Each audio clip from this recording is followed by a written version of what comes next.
Hey friends, it's Mr. E from Art with Mr. E, and I recently posted about my third graders' clay faces that they created, and that we are using construction paper crayons and then dipping them in black watered down acrylic and tempera mix. So I wanted to show you a little bit because some of you may not be familiar with the process. That is why my fingernails are so nasty. And my hands. This is my bad finger. I got ripped off in college, and the paint likes to settle into these fingers because, yeah. Anyway, you get it. You're art teachers. But what you do is you take bisque fired clay, and you could use regular crayons. Some people use the sparkly crayons. I know that some people use oil pastels. I really like the colors that are in the boxes of construction paper crayons. So you put that onto the surface.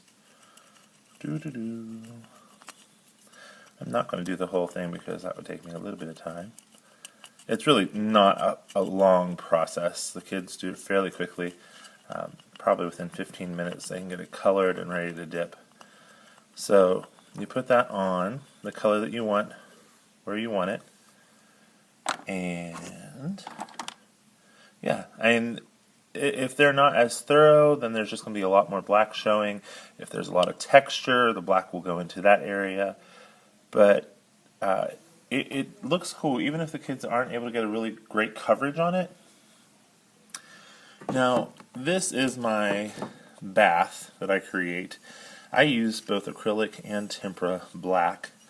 It's just what I feel works well. And then you take it, and you would submerge the whole thing. I'm not going to submerge the whole thing because I didn't color the whole thing yet. We'll just do the star at the top. Now, I use the same bath day after day. You have to add more water because of evaporation and all that, because if not, then it's going to be like a thick tar. But it settles in.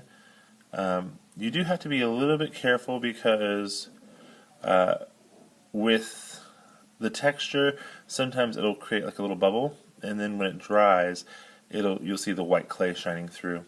So there's a couple of them that I've dripped a little bit more black paint into the students' clay after it dries because I saw the white, and it just looks better if it's a nice solid black.